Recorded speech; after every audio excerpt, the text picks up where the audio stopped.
Yerp, what's up, guys? Happy Monday. It's August 2nd, 2021. Welcome to the first look for today's slate. FanDuel DraftKings 7 games on the MLB docket. We got a full month before NFL Week 1. It's coming. But in the meantime, I challenge you guys to really try and master some processes for baseball from a fan standpoint, spectator standpoint. It's getting real fun, very interesting. I love the trade deadline, love the activity, and now teams, they're out there fighting. And there are some fun series coming up and on this slate that have meaningful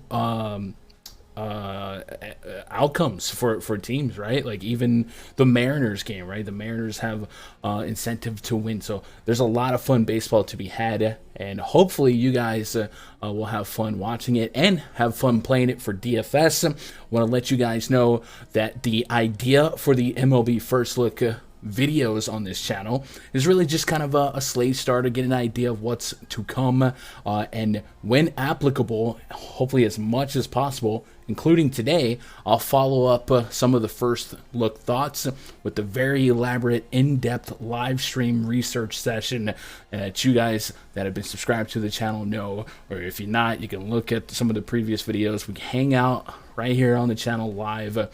Chat's open, very interactive with chat, and we go pretty much in depth game by game, really isolate pitching, what to expect from the pitcher, and then try and draw some ideas and game theory and best matchups possible from there. So if you haven't been part of that, you want to catch one of those today, 3 p.m. Eastern, 2 p.m. Central, right here on the channel. We'll be live, and I'll be looking for you. If you're not subscribed to this channel, you're new, welcome aboard. Hit that thumbs up, hit that subscribe button, and let's get into it.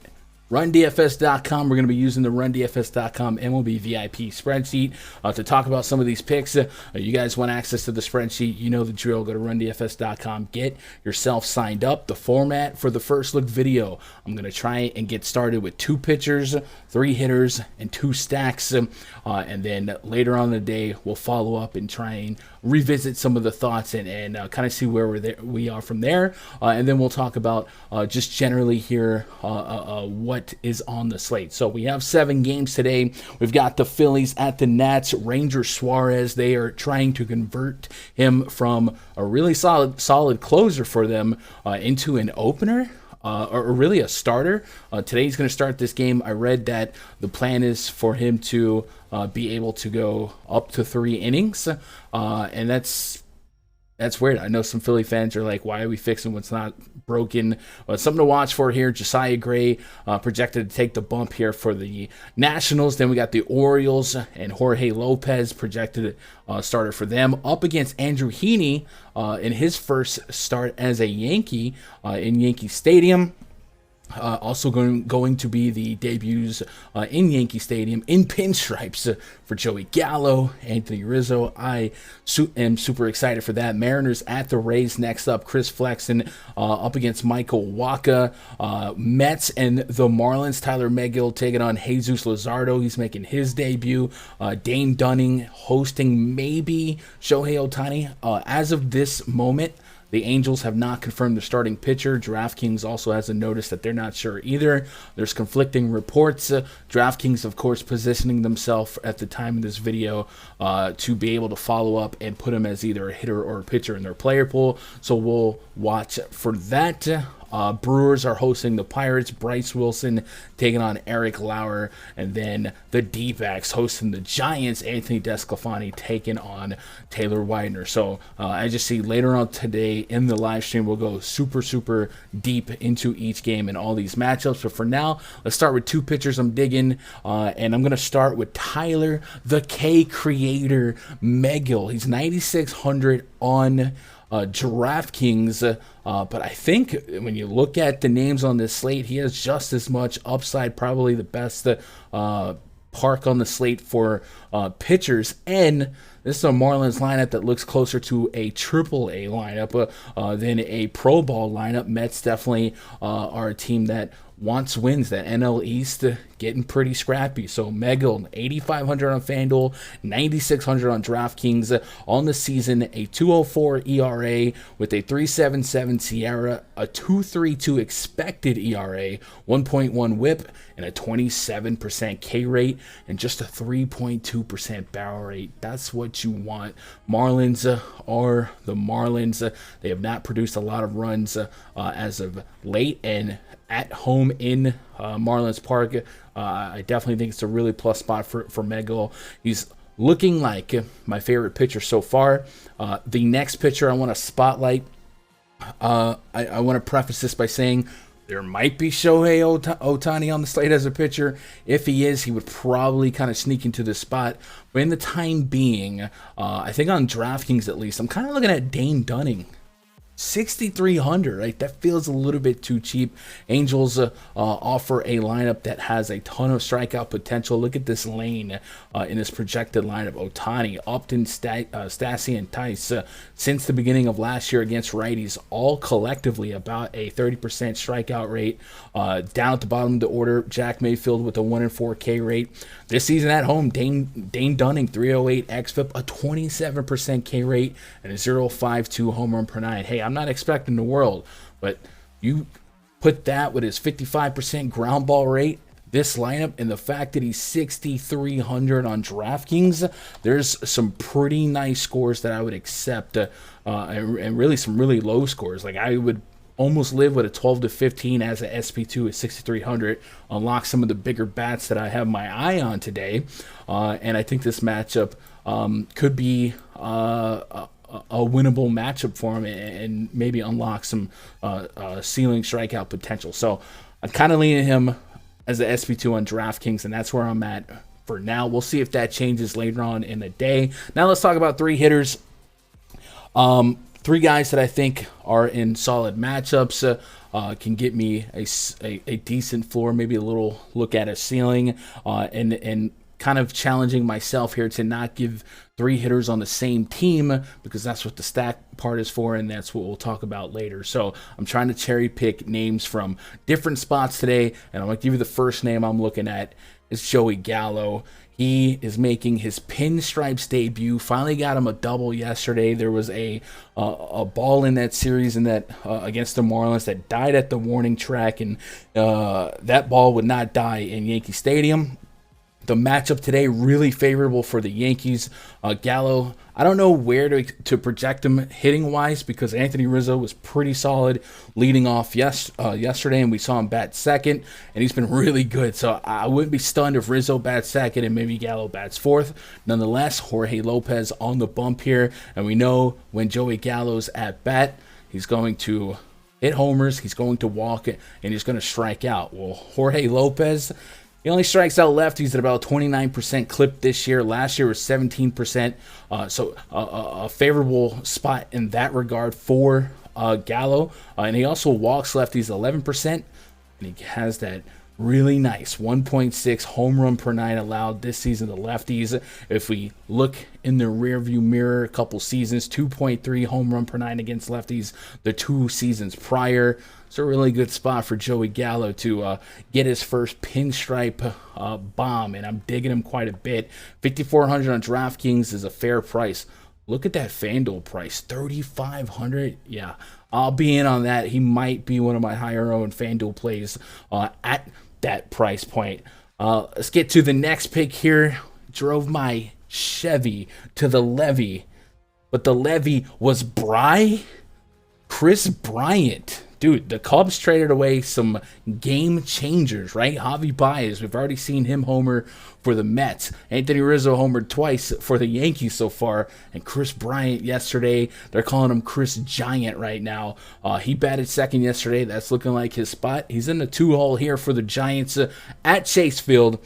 Taylor Widener on the bump for the D-backs. A 1.89 home run per nine so far this season to righties. Last year, 1.5 5'4", really positive stuff. Allows a lot of fly ball and a lot of hard contact. And Chris Bryant has a 200-plus ISO against righties the last 2 years.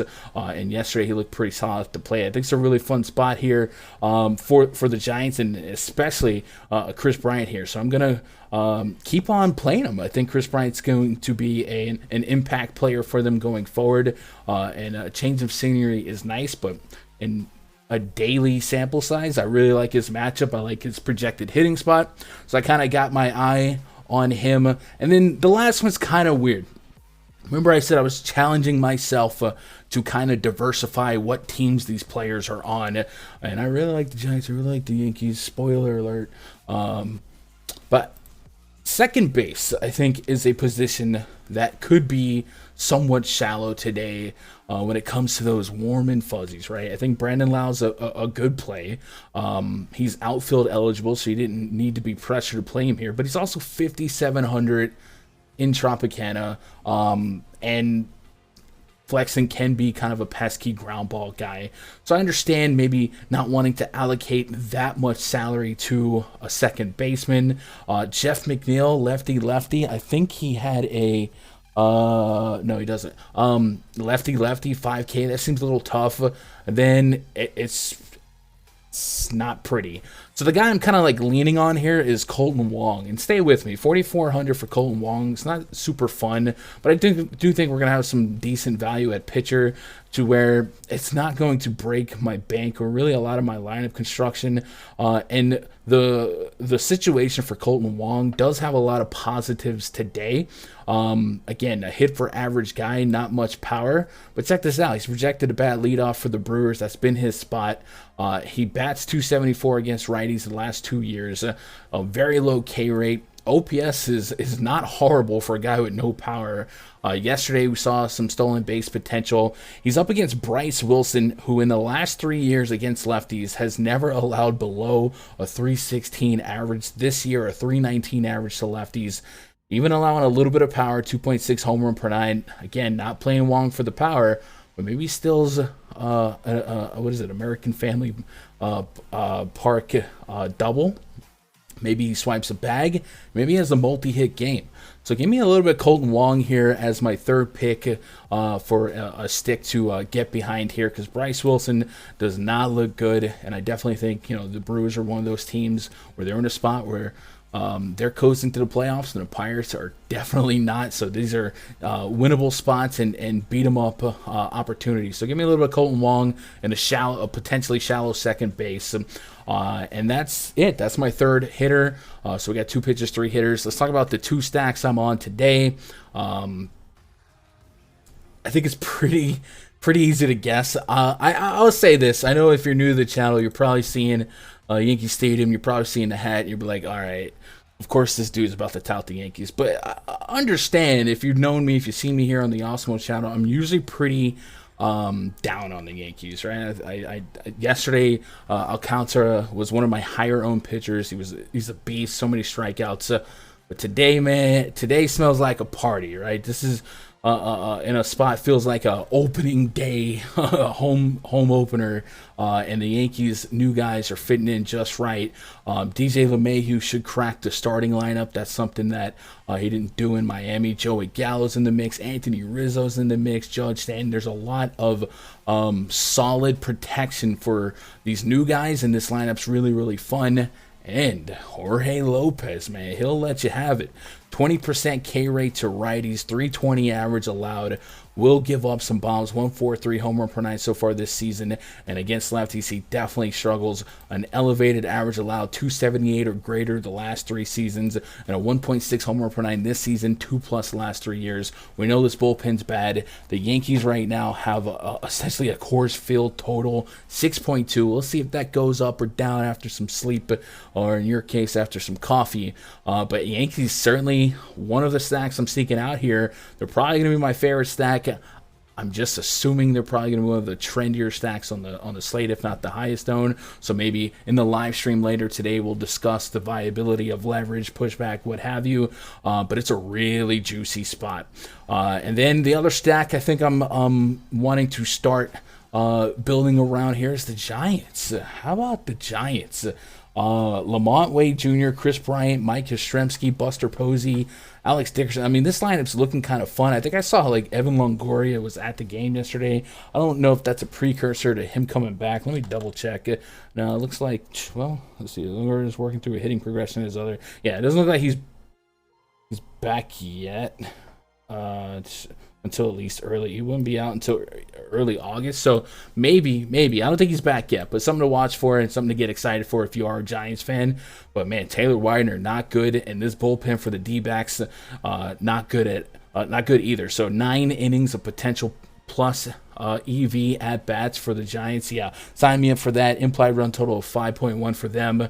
So they're my second stack that I'm kind of starting my day with, and we'll see how we move the needle later on in the day as projected lineups become confirmed lineups, as more information on game situations, weather, stuff like that develops. So be sure to join me back later today. Don't forget to drop your home run calls in the comments below and twitter.com/Gundacker. I appreciate you guys hanging out with me to start your day.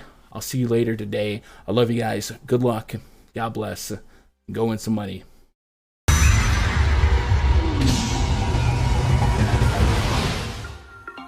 Channel memberships are live. If you've got love for me, I got love for you. Earn your status as a baller, legend, or Hall of Famer and get exclusive perks in this channel like members-only video content, live streams, and rock those custom emojis and badges next to your name that you can flex in every comment section on this channel or in our live stream live chats.